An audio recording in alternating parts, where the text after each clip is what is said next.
بسم الله الرحمن الرحيم. السلام عليكم ورحمة الله وبركاته. صباح الورد والفل والياسمين. ايه رأيكم بقى النهاردة كده هنصحى نعمل بقى المربى كده لسندوتشات المدرسة، تنفع للانش بوكس. حاجة كده جميلة واقتصادية في نفس الوقت. هنعمل بقى مربى التين بكل تفاصيلها بتكات بسيطة جدا، هتطلع معاكم ناجحة جدا. بصوا ما شاء الله عملت معانا كمية حلوة جدا. بصوا بقى شكلها ما شاء الله تحفة بجد. تعالوا بقى نشوف قوامها كده وشكلها. يلا بينا بقى نشوف قوامها كده. ما شاء الله بصوا بقى المربى بجد رهيبة. بصوا بقى اللمعة اللي فيها دي، بصوا الكمية ما شاء الله. جربوها يا حبايبي بقى وهستنى رأيكم كده في التعليقات. يلا بينا ندخل على الفيديو.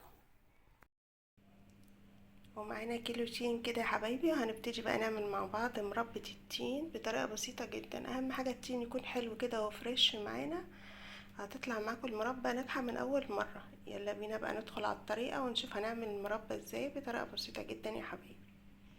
كده التين معانا قطعناه نصاص، حابين تحطوه سليم وتعملوه قطع براحتكم زي ما انتوا عايزين حسب ذوقكم. انا عامله فيديو قبل كده عاملاه قطع، المره دي هعملها بقى ايه بيوري شويه وتكون ناعمه يا حبايبي. يلا بينا نروح بقى على النار، وهناخد التين كده في الحله وهننزل عليه كوبايه سكر كبيره، ربع كيلو سكر يا حبايبي، مش اكتر من كده وما تزودوش عن كده. هنحط على نار هاديه لغايه ما السكر يبتدي يكرمل معانا كده يا حبايبي. السكر ابتدى بصوا يتكرمل، هنبتدي نقلب فيه بالراحه كده على نار هاديه. طبعا ما نعليش النار عليها عشان السكر يدوب معانا ويبتدي بقى يتكرمل ويعمل لنا بقى احلى مربى. طبعا على الهادي يا حبايبي، هنغطيها كده ونسيبها ونرجع لها تاني. كده يا حبايبي بصوا ابتدى السكر يتكرمل خالص كده، دي اول المراحل. اول ما السكر يبتدي يسيح ويتكرمل كده مع التين، يبتدي بقى التين ينزل ميته، واحنا كده ماشيين اول خطوه يا حبايبي.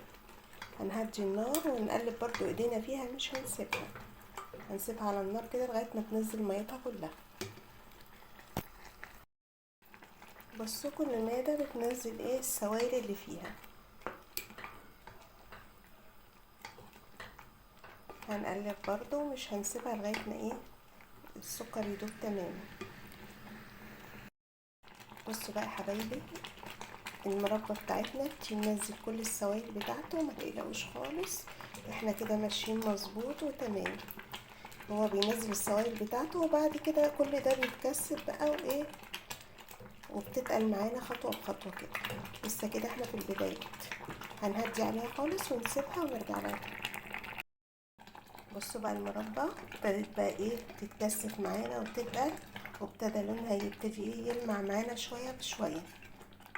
برضه هنقلب كده وهنسيبها على الهادي. وخلاص كده يا حبايبي بصوا المربى بتاعتنا دخلت في التسويه ولونها بقى لامع خالص اهو.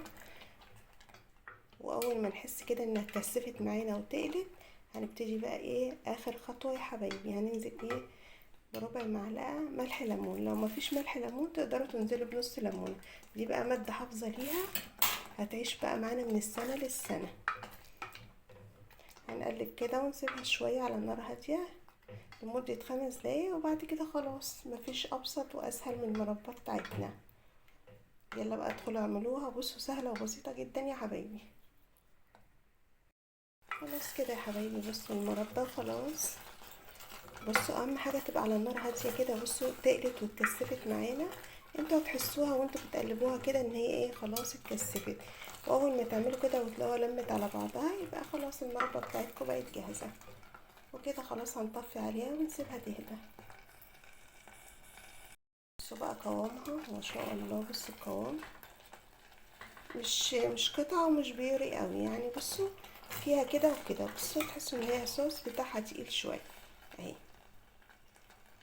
لو عايزين تعملوها قطع خالص تقدروا بقى تسيبوها سليمه. بصوا يا حبايبي اهي ما شاء الله. بصوا جميله وقوامها مظبوط معايا وزي الفل.